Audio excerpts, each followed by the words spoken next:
Hello and good afternoon, everyone. My name is Gregory Holtz, the Diversity and Inclusion Liaison, and today's Diversity Speaks series is The Alarming Rise of Anti-Semitism featuring Jonathan A. Segal. This is a recorded session, so please be respectful and place yourself on mute during the presentation. If anyone needs captions for this presentation, it can be accessed by pressing the More tab, which is the ellipses or the 3 consecutive dots in the upper right-hand corner. Then press Language and Speech, and then finally turn on Live Speech. If you have any questions, please place them in the chat and we will try to address them at the end. Now, let me introduce to you the Executive Director of the Pennsylvania Human Relations Commission, Chad Dion Lassiter, for some opening remarks. The floor is yours, Edie Lassiter. Thank you so much, Gregory. Good afternoon to everyone who's in this virtual beloved community. It's important for me to briefly but keenly state the following. Anyone that's been paying attention genuinely to the work of the Pennsylvania Human Relations Commission over almost the past 6 years knows that we work on behalf of all humanity in the Commonwealth and in our democracy. A lot of you are fully aware that when our governor was the Attorney General, he and I had a conversation on addressing, acknowledging, and combating anti-Semitism in the Commonwealth. In addition to that, at the PHRC, we work on behalf of all the people of the Commonwealth. We don't engage in any form of ethnocentrism. We've had events in the past that have dealt with no hate in our state town hall, where actually white supremacists, white nationalists, and the Ku Klux Klan have actually showed up in Carlisle, in Ulysses, PA, in York, PA. And we've provided a format even for them to speak because we believe in the beloved community. We believe in not really getting into a space where people oftentimes will say, well, why are you having this event and not at that event? We address Islamophobia, but for today's event, we have a respected person in this space, a dear colleague to many of us in the Philadelphia area and the region, to have a frank conversation on understanding and combating anti-Semitism. We've also done events where we've addressed AAPI hate, anti-Black racism, mediating conflict between the civil unrest at the height of the George Floyd situation. Nevertheless, criticisms and critiques, we embrace them. The beloved community doesn't always say that we have to have a common thread of mutuality or a common thread of understanding. But one of the things that we do recognize at the Pennsylvania Human Relations Commission is that we address all forms of hate. And so we will be having events dealing with Islamophobia. Like I said, we've done events around AAPI hate. We've done events with regards to anti-Black racism. We've done so many events on behalf of all individuals who make up this thing called humanity. And so we're really excited about our Diversity Speaks Understanding and Combating Anti-Semitism today with Jonathan Segal. Want to thank our Director of Communications. Want to thank Gregory Holt. Want to thank Stacy Waters. And we want to thank you all for being here. And we look forward to this presentation. And ultimately, in ending, we look forward to helping, healing, and promoting hope. Because it's very important that we provide hope and we promote hope. Thanks so much, Gregory. And once again, good afternoon and welcome to this event. Thank you, Edie Lassiter. Jonathan Segal is a partner at the Employment Group at Duane Morris and the founder of his training arm, the Duane Morris Institute. Previously a litigator, Jonathan's practices now focuses entirely on preventative counseling, strategic planning, policy development, and training with an emphasis on discrimination, harassment, retaliation, and reasonable accommodations. On the issue of anti-Semitism, Jonathan has provided training with the Commission Sonderlings to EEOC, District Director, and State and the local FEAP officials. More generally, Jonathan has provided training to federal judges on a myriad of employment issues for more than 20 years and has published more than 450 articles or blogs on third-party platforms. Ladies and gentlemen, please help me welcome Jonathan Segal. Mr. Segal, the floor is yours. Thank you so much. It is a genuine honor to be with you folks today, and I love the introduction about being part of a virtual beloved community, and we're talking on behalf of humanity. I do want to say that as an employment lawyer, I value and respect what the Human Relations Commission does. I thank you for advocating for employees, applicants and employees, giving employers a chance to respond and making the Commonwealth a better place. Means a lot for me to be here. I want to, thank you and being a part of this series. I guess I always need to start and be a little bit of a lawyer with a disclaimer. This is not legal advice. I'm going to give you an overview of some areas of what I think, my understanding of the law, but I can't give legal advice per se. That's great. My table just went down. Give me 1 second. Oh my goodness.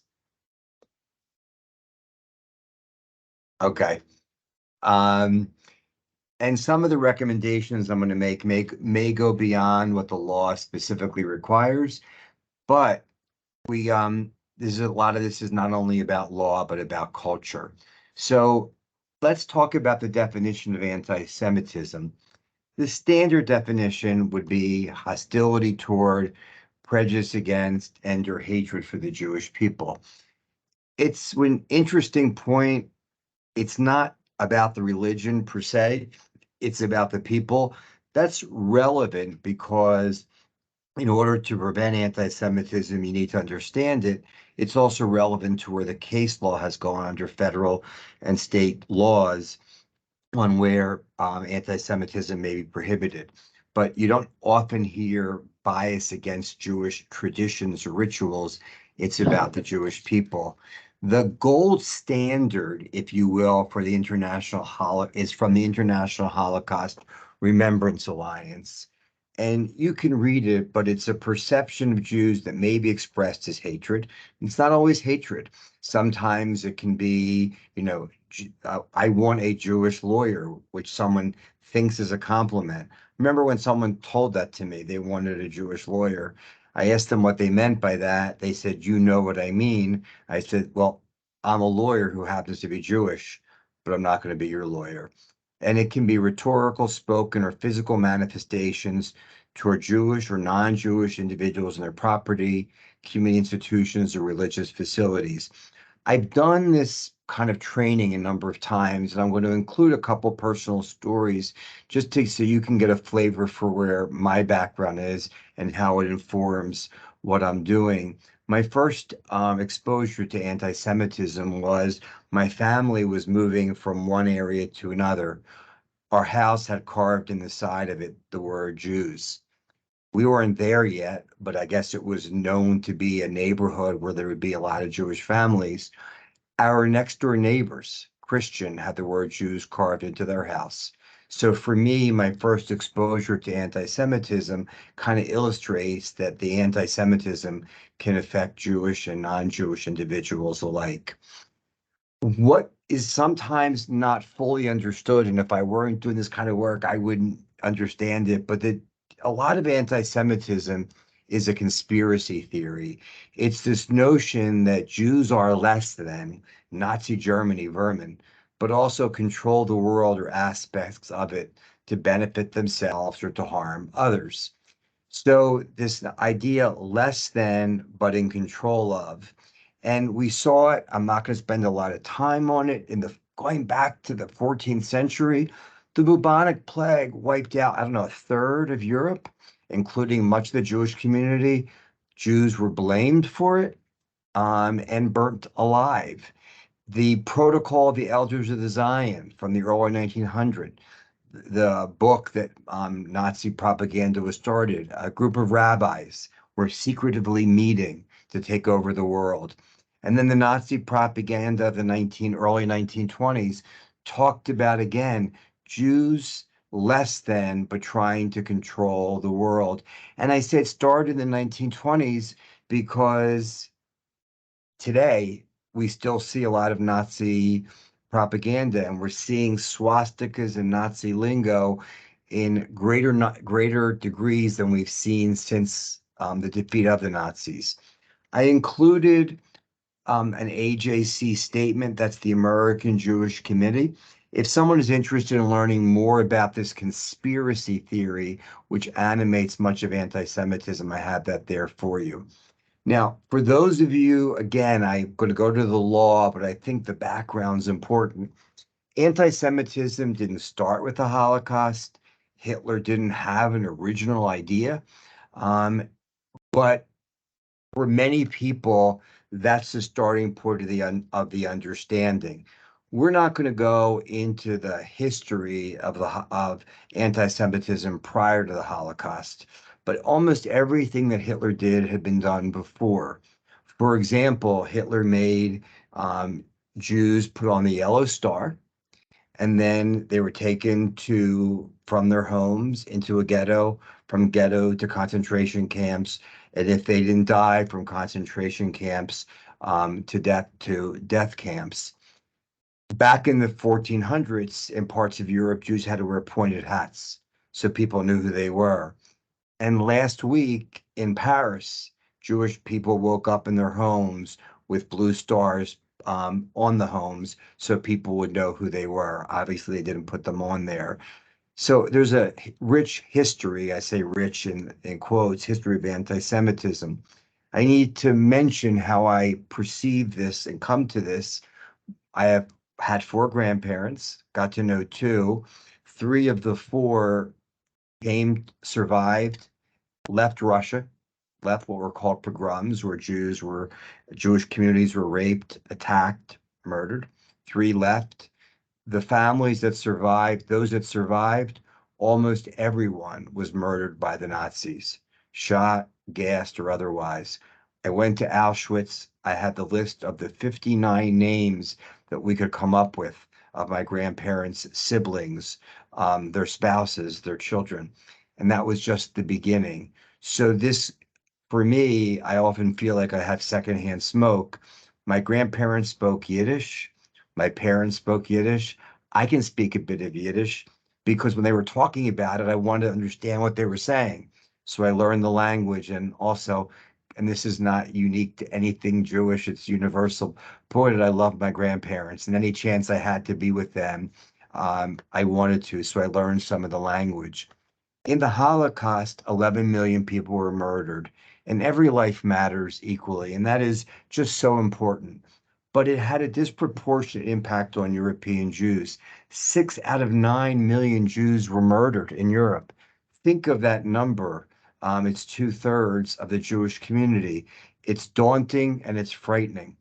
But it would have been much worse had it not been for the effort of what are called righteous Gentiles, individuals who saved Jews at their risk to themselves. I need to tell you a story about my Aunt Ruth. My Aunt Ruth's husband and children were murdered by the Nazis. She met my cousin Sal, his wife and daughter were murdered by the Nazis. They met and they came to America. Before they came here, my aunt was hidden in a church. And in that church, she was saved from the Nazis who were looking to find Jews. She was saved at risk to the priests, to the congregants, to the members, to the community. They put their lives at risk to save her and other Jewish individuals who were hiding. When they came to America, their daughter Janie, my cousin and close friend, wanted to have children. The church that saved my aunt had 2 children abandoned at the church door. My cousin went there and rescued those 2 children. They're my cousins, Lila and Evan. So I think it's important. We heard about humanity to talk about.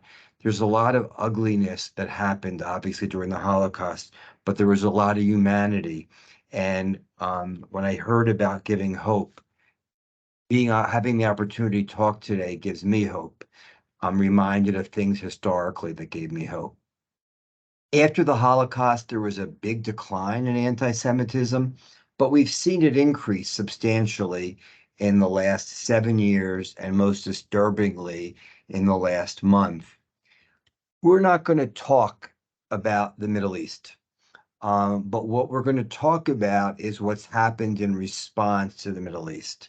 I will say that the terrorist attack of Israel by Hamas was the largest massacre of Jews since the Holocaust. In response to that, not in response to the Israeli response.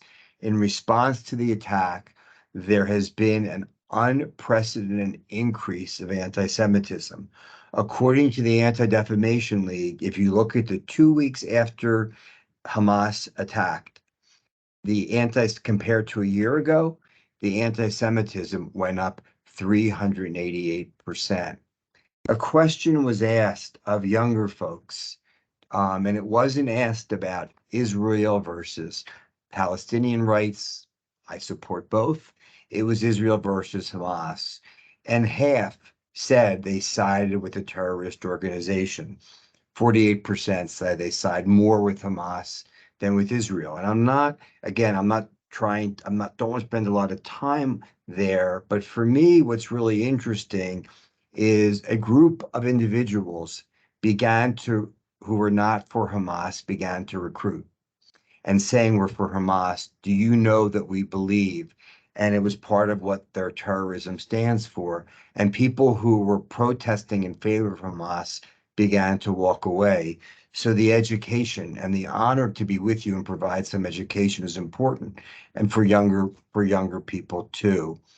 The Anti-Defamation League has tracked anti-Semitic events since 1979. 202 is the highest year to date. 2023 will eclipse 2022. I already said there's been a 388% increase. What are some of the examples that we see? The Tree of Life murder, individuals that were praying, hostages in a synagogue in Texas, threats against Jewish institutions and property, desecration of Jewish institutions and property. I'll tell you a story about, real quickly, about 2D. My grandparents and my father are buried at the same cemetery. One day we heard that the tombstones had been knocked over and that there had been swastikas. I felt almost guilty at the relief that my grandparents and father's tombstones were not affected. But I had chills down my spine hearing about it. I feel it even when I talk about it. I'm a member of a Jewish American, Asian American coalition. And one of the things I learned was that before even I became aware of this, there was a group of Chinese Americans that went to that cemetery and said, we want to help our Jewish brothers and sisters. So even in the worst circumstances, I'm not saying this is worse compared to murder, in bad circumstances, the light that can come from people doing good can overshadow some of the pain, or at least make it less. The online attacks, the 20-some thousand, Hitler was right, in the last 2 weeks, people being yelled at in New York, screamed at, are you a Jew, physically being attacked. Some of the protests where individuals are saying, gas the Jews, attacking cars.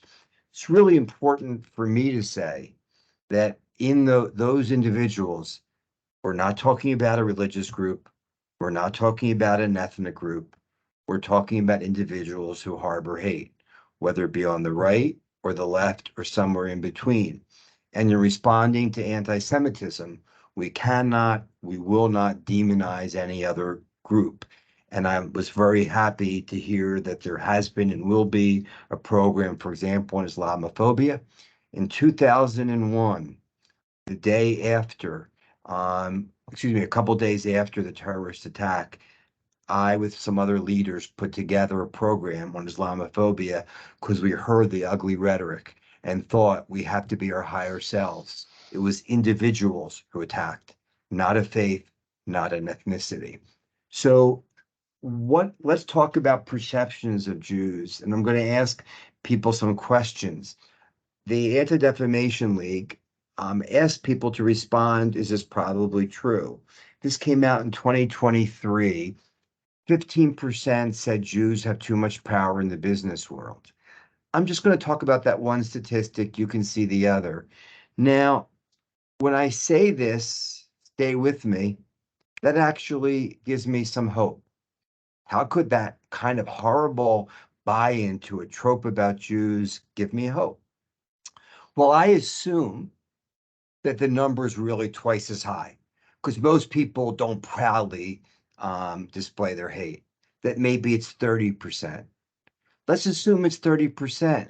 That means 70% of people don't harbor that hate, whether it be racism, Islamophobia, bias against the AIP community, homophobia.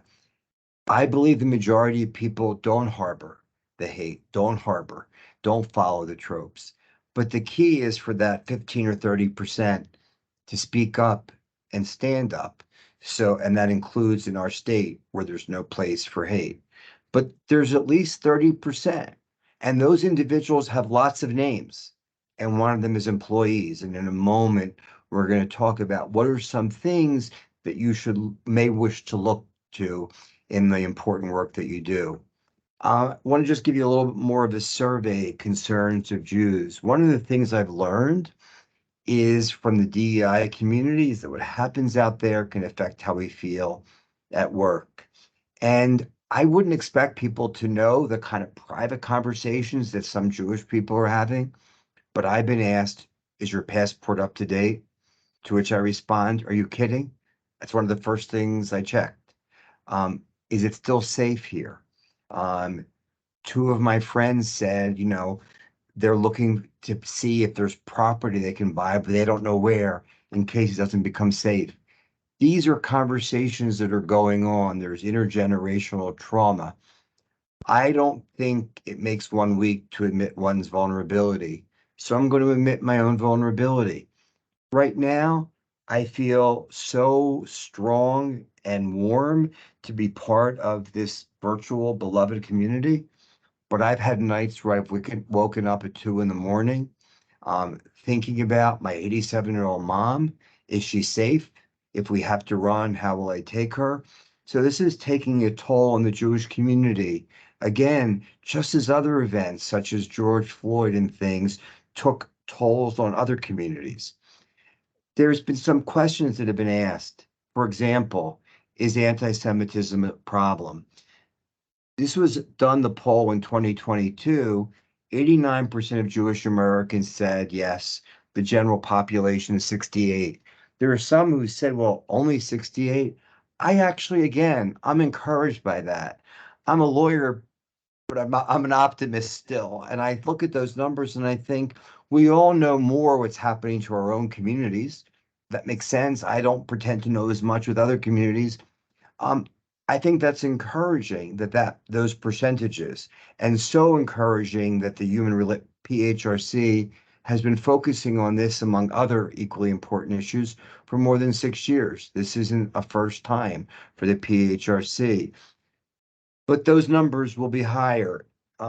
This is something that I think is important to know the perception. Anti-Semitism is not treated as seriously as other forms of bias. That number, and I'm not a betting person, but if I were in the Jewish community, will be, when asked next year, probably 70 or 80%. It's being treated as seriously by the PHRC. I thank you for that. We need the advocacy, but there's been some who are quiet, who've not been quiet before, and that feeds into this concern.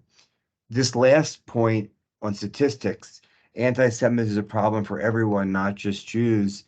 91% of the population recognizes that. Jewish Americans is statistically insignificant, but I like the fact allyship, as you know, is so important. And for people to understand how strongly the general population understands this, but understanding is an action, and the PHRC acts. So we're going to talk about that more in about 1 minute. But my last bit of background, that Jews said that they were 23%, 1 in 4, have avoided publicly wearing anything, carrying, or displaying things that might identify the individuals as Jewish. I don't know if you can see my thigh, CHAI. It's a Hebrew letter. It means life. My grandmother wore one, so I wanted to wear one. And I've always worn it underneath my shirt. but occasionally it pops out. Now I've had people say to me, should you wear a tie? I went to, and I'm thinking, reminds you, I wear my grandmother's tie and my grandfather's ring.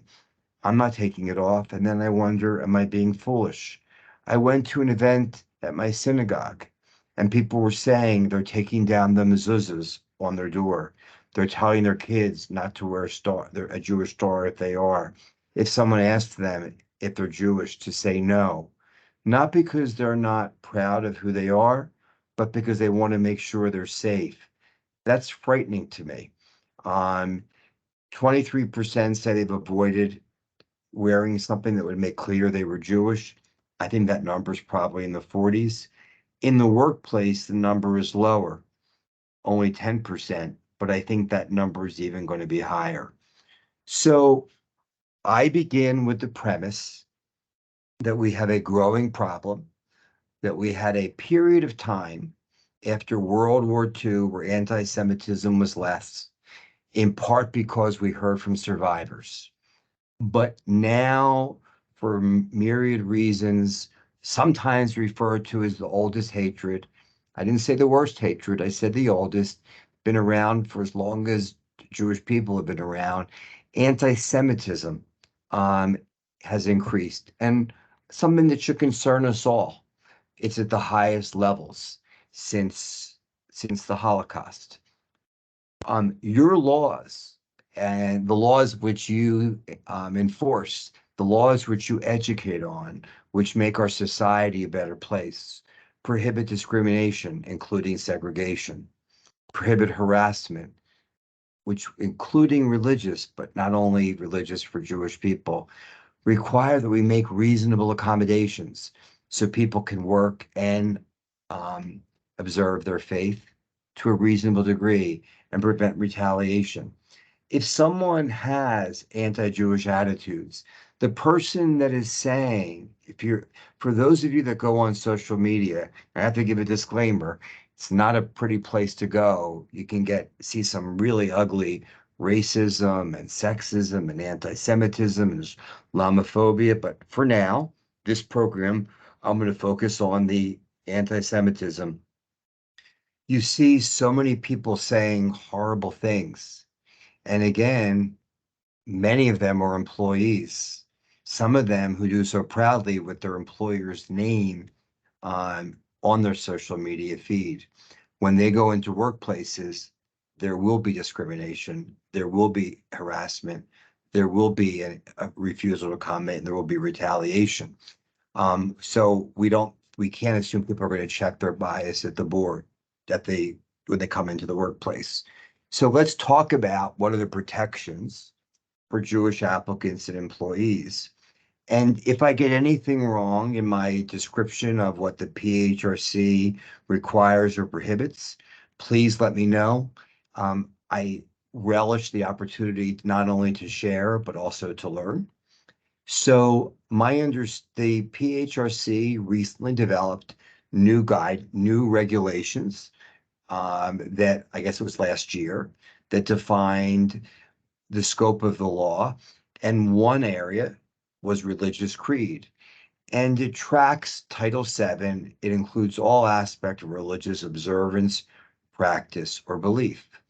And it's really important to understand, as you already know, that it doesn't need to be a mainstream or known religion like Christianity, Islam, Buddhism, Judaism.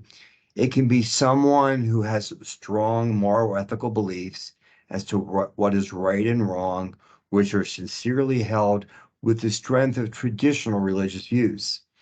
And I will be protected in my religious belief, even if the group up to which I'm a member, in my case Jewish, doesn't espouse or hold them true.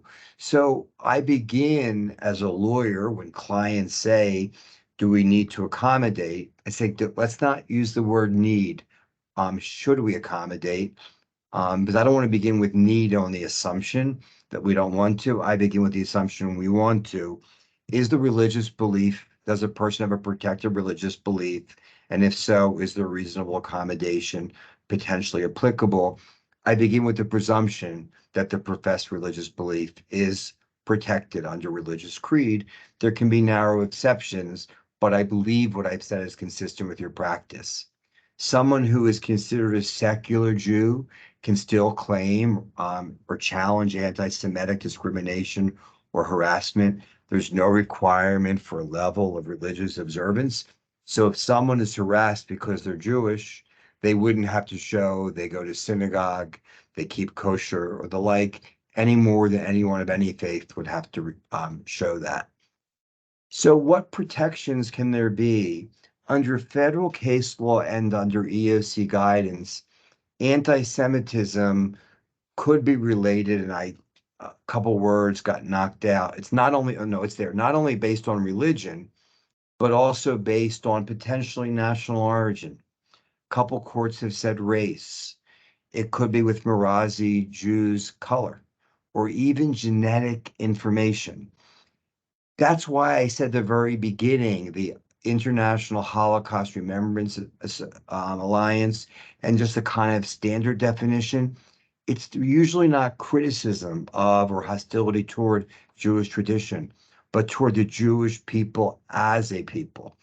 And that's why sometimes people have said, is being Jewish a religion, or is it sort of a culture?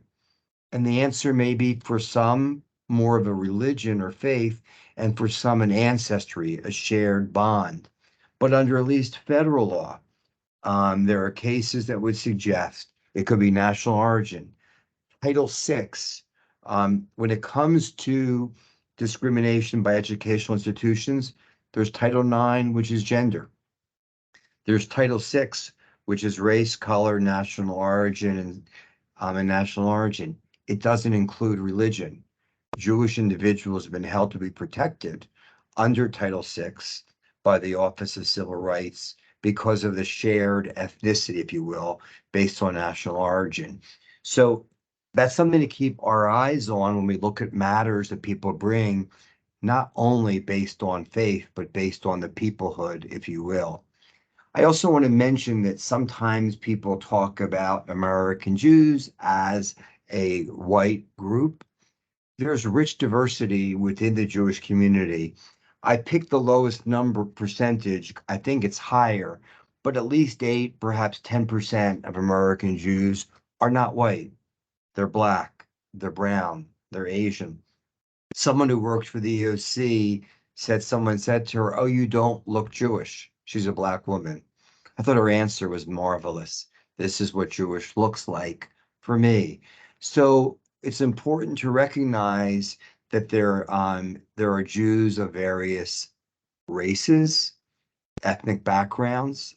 Or I did a program on anti-Semitism with someone who had fled from Iran, someone who had fled from Saudi Arabia, that there can be different race, ethnicity, and the Jews of color and Israeli Jews may have additional protections under the PHRA, where someone may not be discriminated against solely because they're Jewish or solely because they're Black, but because they are a Black Jew. I want to just call your attention to the 2021 EOC unanimous resolution condemning anti-Semitism. Commissioner Lucas drafted it, I think relevant to allyship. That is, she's Christian. As someone who is Jewish, I read this and I teared. Sometimes clients say, "Can you send something out?" And I send this out. And then I just include for you that anti-Semitism, the EOC has it included in its strategic enforcement plan. It included in its proposed harassment enforcement guidance, and had a new posting, "What do if you face anti-Semitism at work?" My understanding is that the courts generally have interpreted the PHRA and Title VII the same. So you may find, and I'm trying to share material, some of this guidance that's listed here helpful. Let's talk about discrimination, whether it be based on usually religion, but let's say it could be national origin. I've included what in my experience are the 5 most common forms of discrimination that may take place based on the fact someone's Jewish. One can be the blatant animus. you don't need me to go into it, but someone who says that they hate Jews, blame Jews for world wrongs in a workplace, there are cases, just as there are other cases of blatant animus directed at Jews. We're hearing a lot about implicit or unconscious bias more and more, but we can't assume there's not conscious bias with regard to any religious group, including Jews. And then the stereotypes, the Jewish lawyer, the Jewish accountant, Jews make better. There's often a negative underpinning with that. The Jews are more shady, but that kind of stereotype can result in discrimination against individuals who are not Jewish, who in fact are more qualified. It also can result if it's that Jews are less honest, less trustworthy, more selfish, those things, someone Jewish not getting a job that they're most qualified for.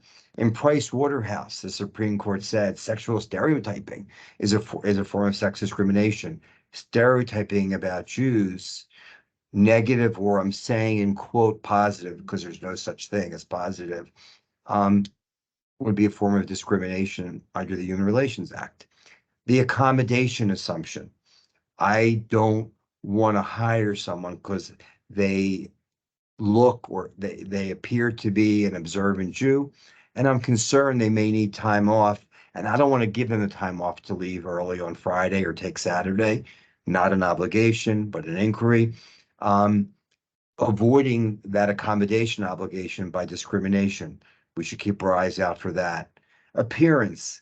I don't like the look the individual has payas, the Jewish, ultra-Orthodox or Hasidic Jews, the curls going down or an Orthodox woman who's dressed rather humbly. That's not the look we want. Well, that same comment has been used against Muslims, against Sikhs. The look you want is the look the person has. Again, there isn't one look. And when we deny someone a job because of their look and it's associated with their religion, or it could be their race, it's not okay. And that I put as number 4. And then number 5, I don't want to hire this person because I assume they are a Zionist or because they are a Zionist.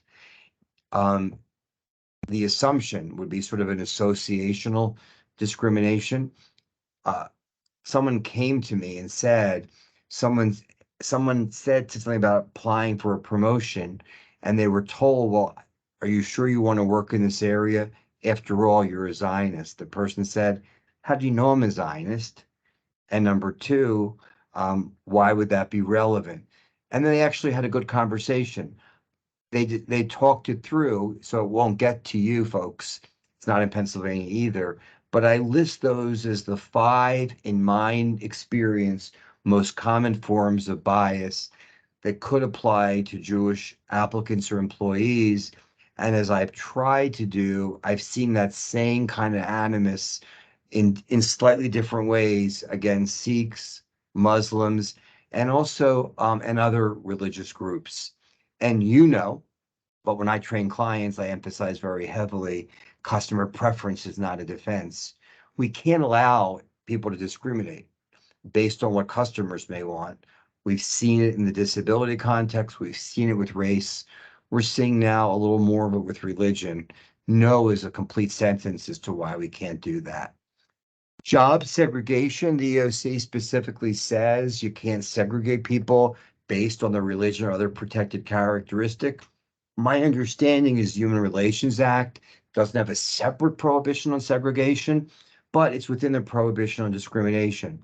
So if an employer said, we're not going to let someone who's Jewish because they wear a kippah or a yarmulke work directly with customers, we're going to assign into a non-customer position because of actual or feared customer preference, that would be segregation, a form of discrimination, and may violate the law, could have economic consequences. Even if not, it still could be considered, not sure, depends on the facts, the term or condition of employment. So I wanted at least to call out segregation as an issue. Again, customer defense is not a defense. Reasonable accommodations. It's not only Jewish people who need reasonable accommodations.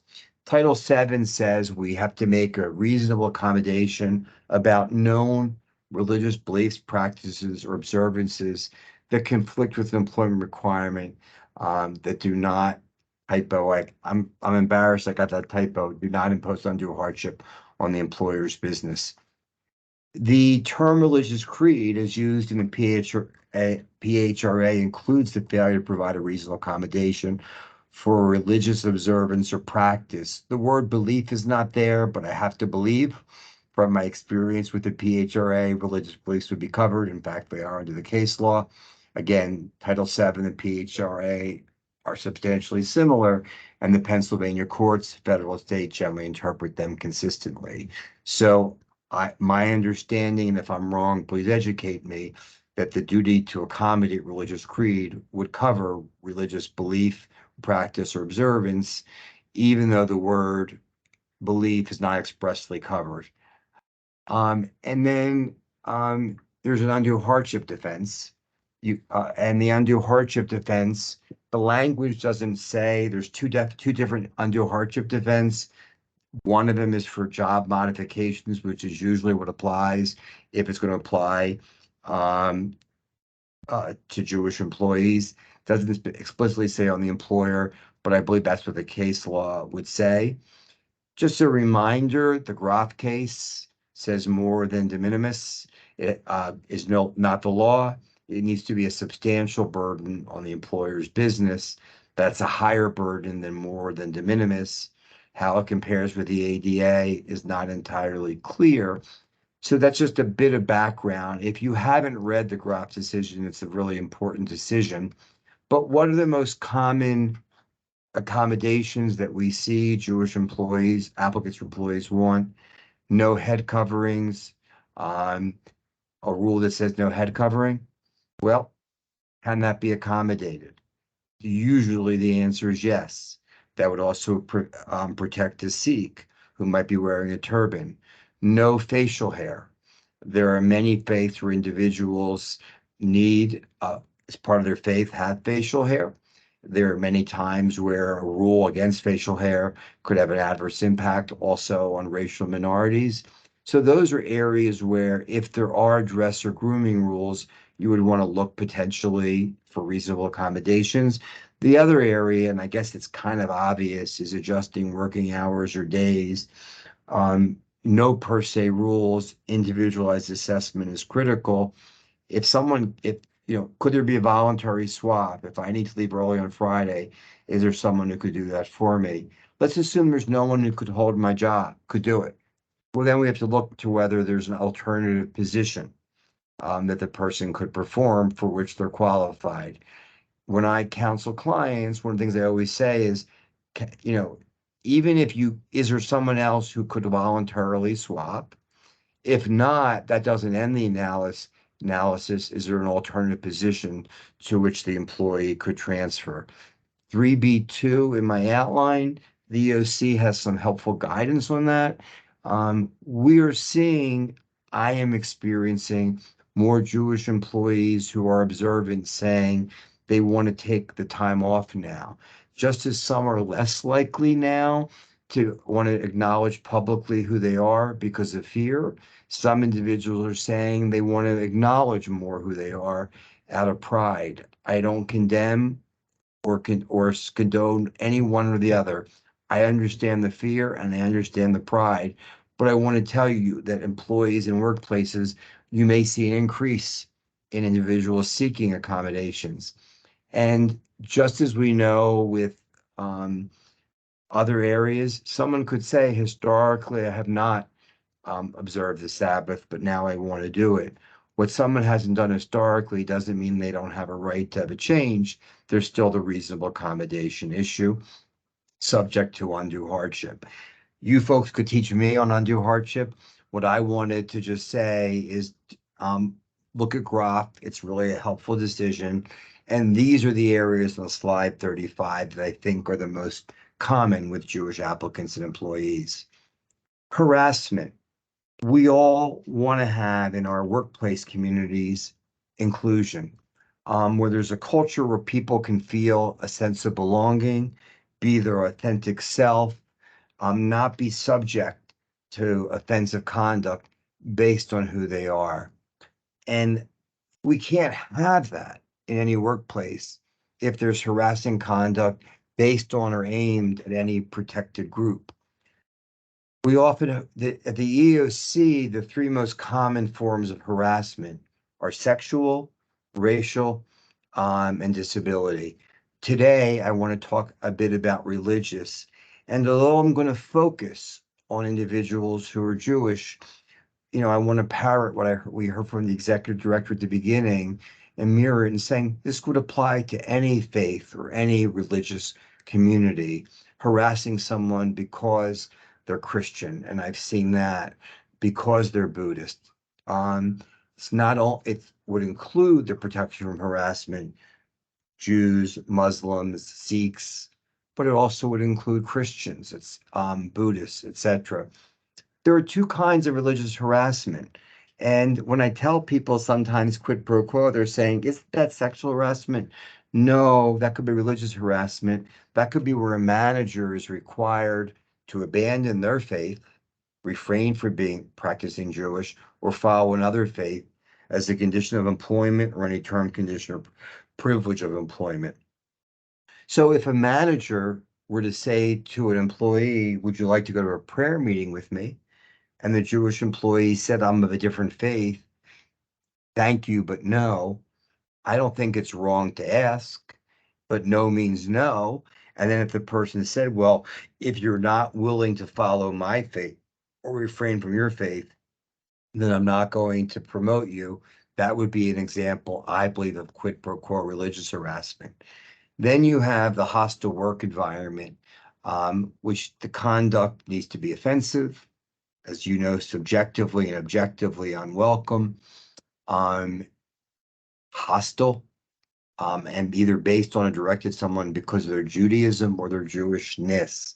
And I put this here because I don't often see the Judaism, I more often see the Jewishness. And I'm not going to repeat them all, but hate words such as the K word.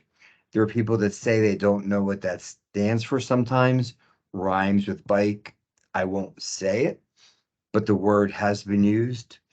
In my community, a high school student, 17 years old, went up to another high school student, called him the K word, grabbed the Jewish star off his neck and pushed him into a fence.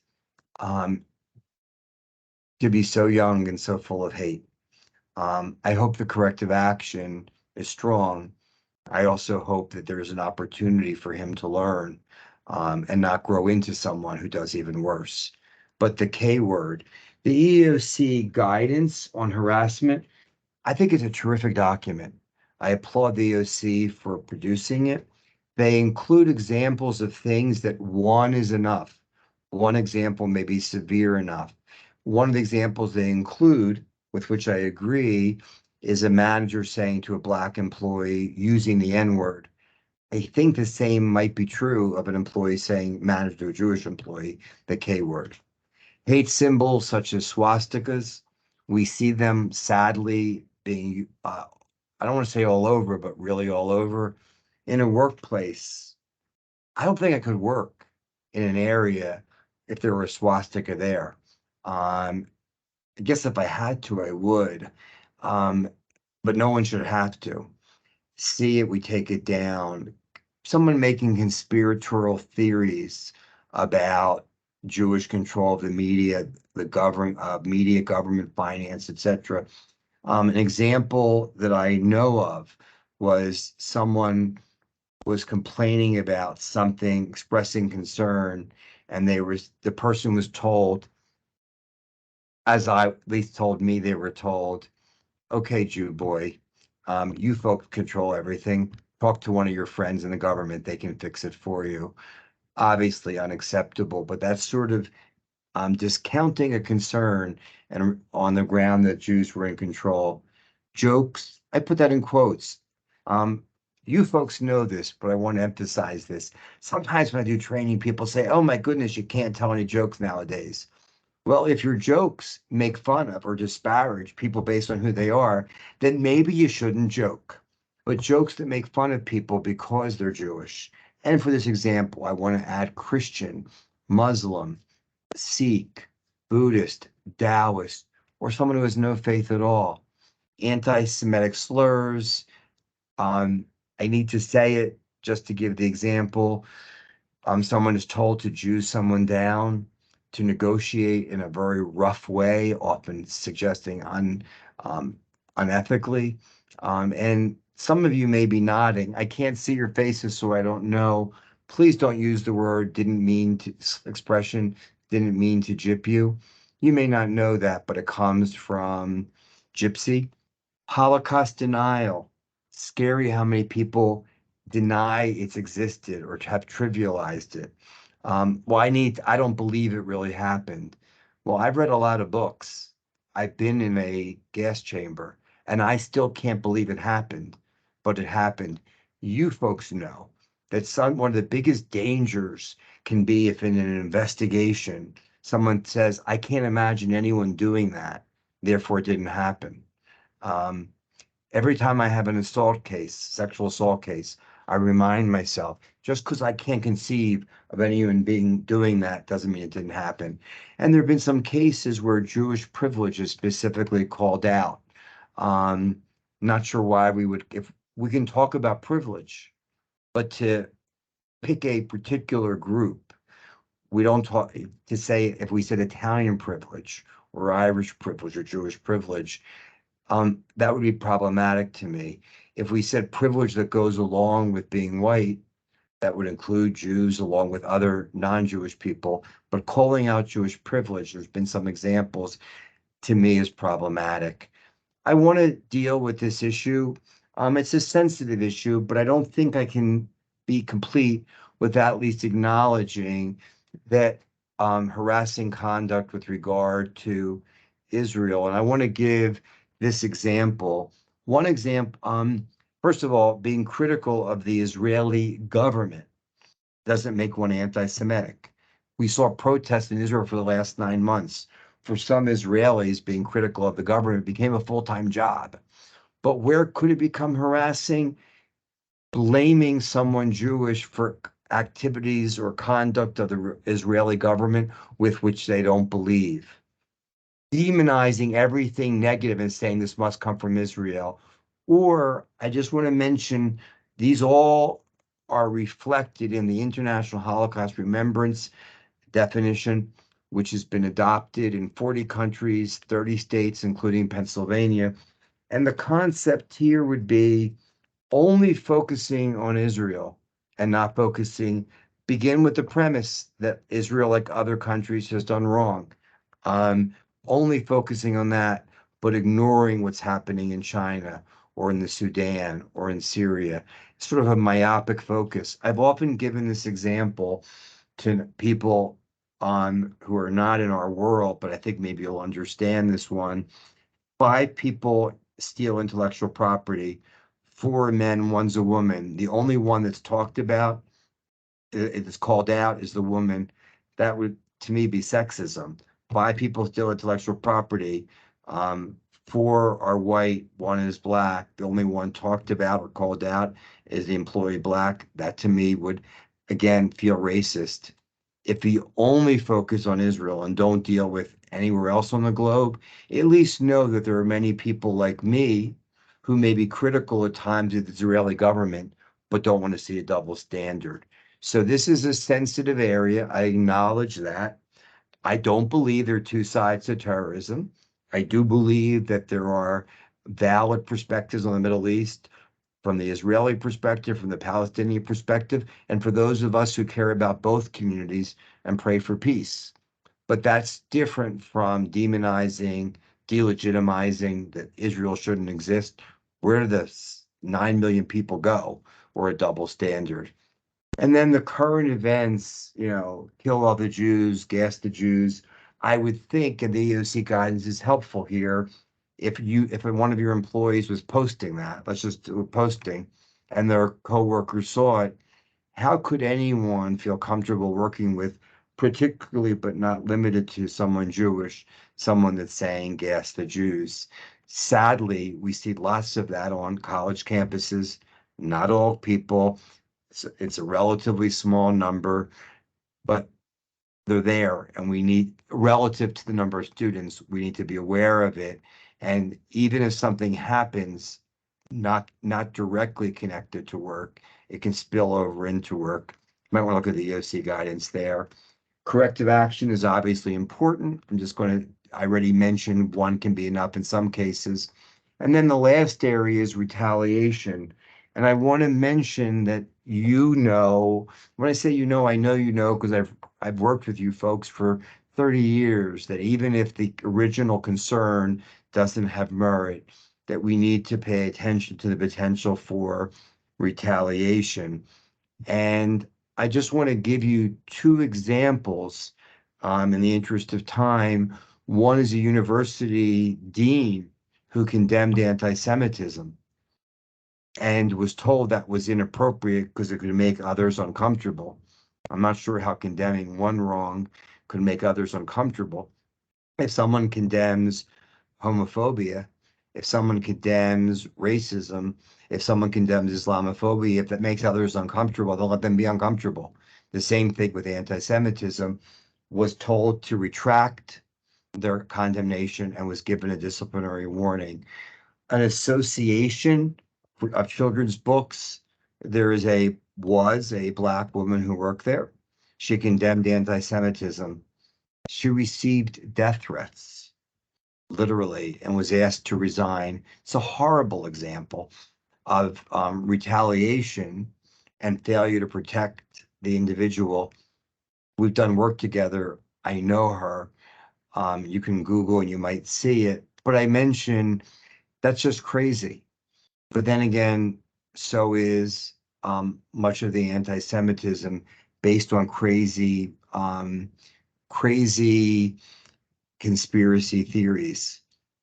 I want to stay, we started a couple of minutes late, but I want to stay on time. And what I want to do from the bottom of my heart is say, this is something I was looking forward to and I'm grateful for. What you do makes a difference in workplaces every day. I'm a management lawyer, and I want to acknowledge that and thank you for it. We may not always agree on any given case, on whether there was bias, but I hope we all can agree that bias is always wrong.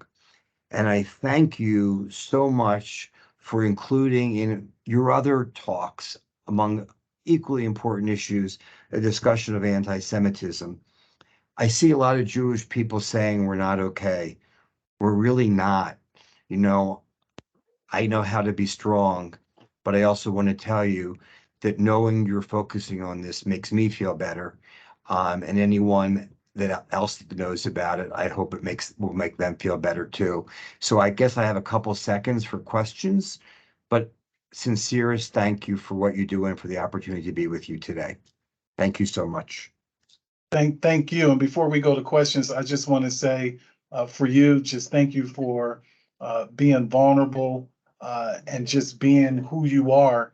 I want to also just take this time to say to everyone who's in this space, because a lot of people may not be social justice warriors with PHRC, but with some other agency or whatever you do, that please follow us on all forms of social media. We're on LinkedIn.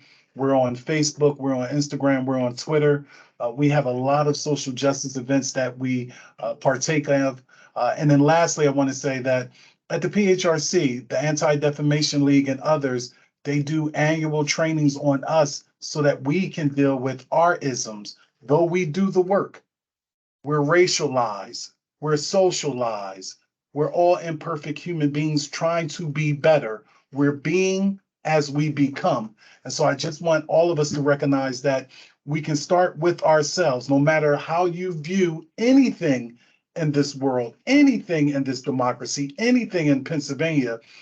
For Chad Dion Lassiter, how can I be a better person? How can I, as a product of the Black community, the Black church, the Black college, how can I see the humanity in others, and how can I share in their experiences? And so once again, thank Jonathan. This won't be our last time working with Jonathan and multiple others, but we want to hold space for anyone that needs to be on camera or be off camera. If anything was triggering, we do want to be able to say to people, take the time. As far as PHRC is concerned, if you need to walk away from work for a few moments, please do so. But I want to put a pause on and open it up for some questions and or comments. But once again, in the same spirit of Rabbi Abraham Yahshua Heschel and Martin Luther King Jr., want to thank you, Jonathan, from the bottom of my heart and my being.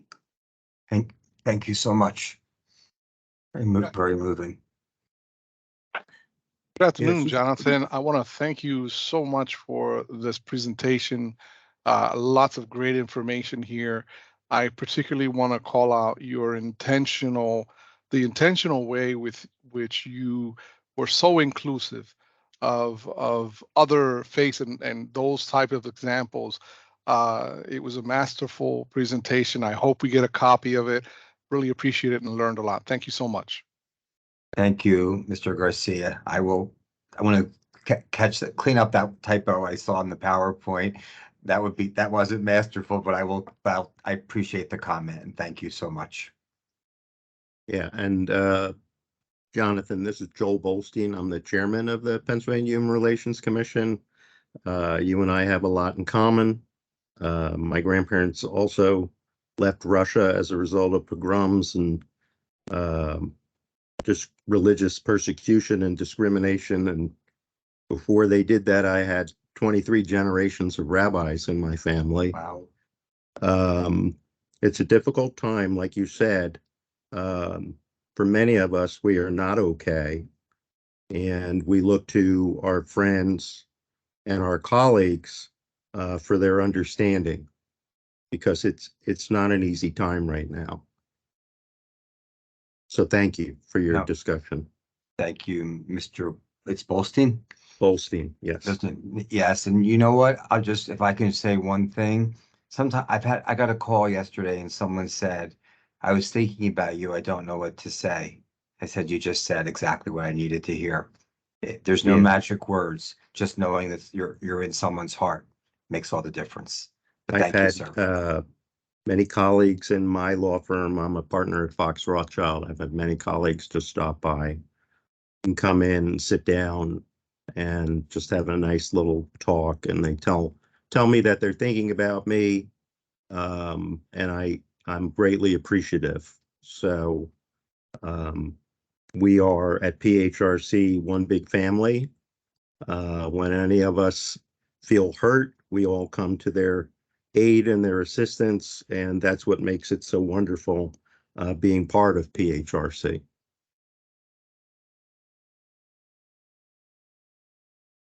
Are there any questions in the chat? Michelle, it looks like you have a question. Michelle? Can you guys hear me? Yes, we can hear you. Okay, Jonathan, my name is Michelle Torres. I work with Norman Bristol Cologne. He's the Chief Diversity Officer here in the for the whole entire Commonwealth. And Wow. I've new since August. And I just want to let you know that we support you. He couldn't be here today, but I did listen to your presentation, and I am thinking about your community. I also went to law school with some very good friends who share your community. And I just want you to know that at Debbie, Diversity, Equity, Belonging, and Inclusion department here, we're working towards feeling safe for all communities and also belonging. So the administration, the Shapiro administration has taken this very, very seriously. And he's charged us with that, with action, not just having plans, but putting into action the Debbie community, the Debbie initiative. Yep. I appreciate your saying that, and if I can help pro bono in any way, let me know. I'm available. Thank you. I appreciate that. Sure.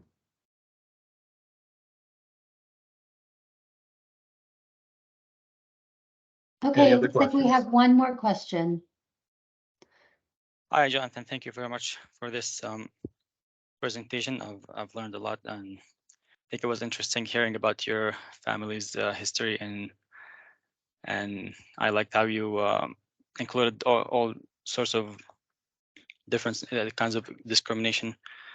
I have a question though. As you mentioned, one type of anti-Semitism is anti-Zionism, and it's not very clear for me what the concept of Zionism is. If you can clarify that and tell us how it's related to Judaism, and how it is that anti-Zionism is considered anti-Semitism. Thank you. Thank you for the question. If I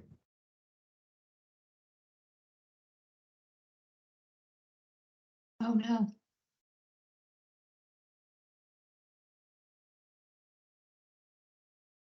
Mr. Segal, I think we've lost you.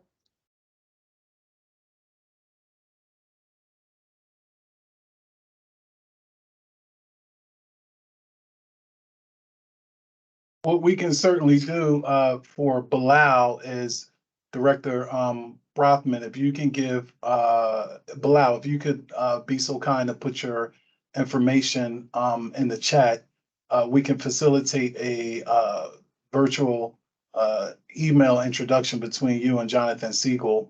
Very pertinent question. I saw some people in the chat ask that as well. So if that's okay with you, we can follow up with you. He's getting back on. He's trying to join back on. Okay, great. And we have time here for those who can still stick around.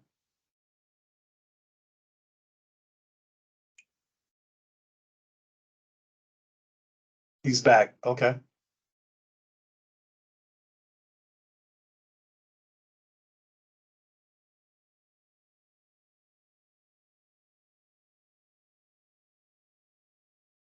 I think he may have dropped back off. But I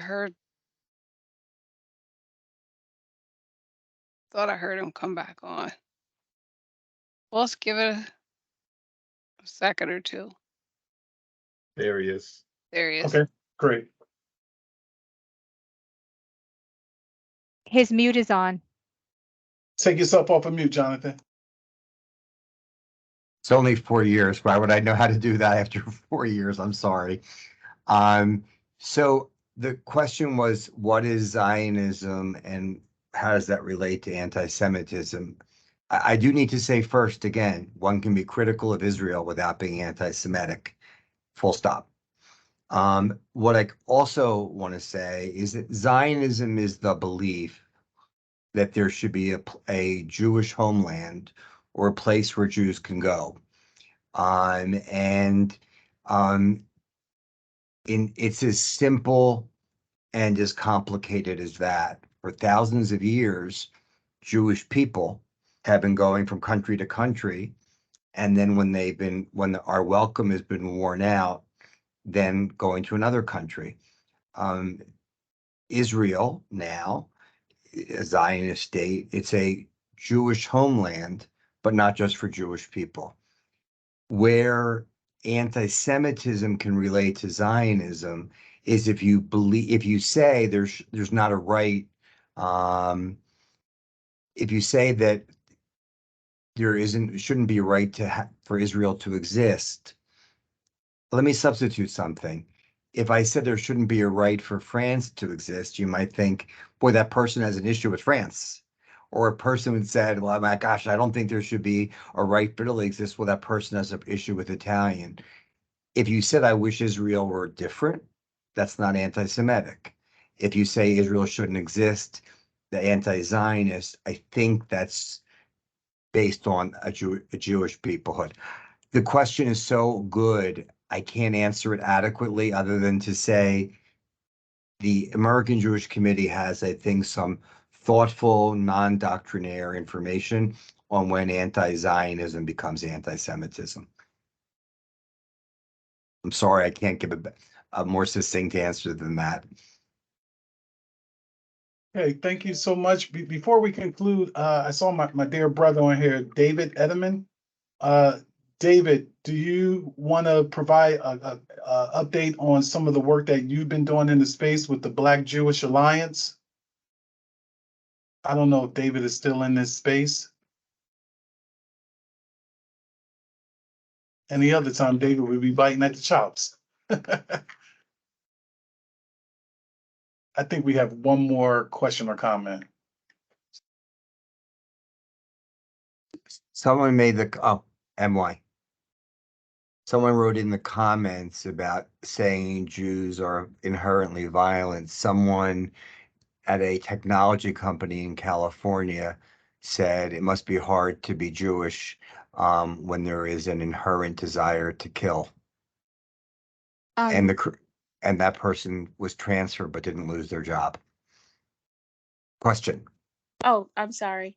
I was sort of continuing the discussion on differentiating between Zionist and how that can be applied to anti-Semitism. Based on my understanding of it, and perhaps I'm wrong, I understand the misunderstanding of the word to mean that in some circles, Zionists are considered having an idea which is focused on Jewish people having their own state, and the methods or the strategies that are used to obtain and maintain that state. There are people who will agree with them, and there are other methods that people will disagree with. Yep. So then the assuming that a Jewish person is a Zionist without speaking to them and understanding how they feel about a Jewish state, how they feel about maintaining or securing that Jewish state, will then be misconstrued as being anti-Semitic.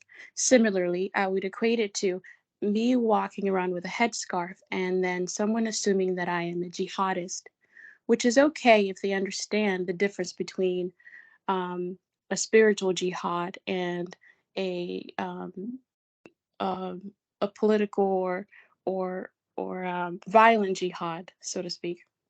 It's fine if they understand the difference, but often they do not understand the nuances that exist between Zionist ideas or jihadist recommendation. So I think that's how I sort of see where the term Zionist might be misconstrued as anti-Semitic. Similarly, it's similar to how someone might assume that I am a jihadist simply by me wearing a headscarf and then seeing violent activities that were carried out by those who claim to be jihadist, and then assuming that I espouse to those jihadist beliefs without talking to me and seeing how I really feel about my personal spiritual struggle. Is it political? Is it physical? Is it spiritual?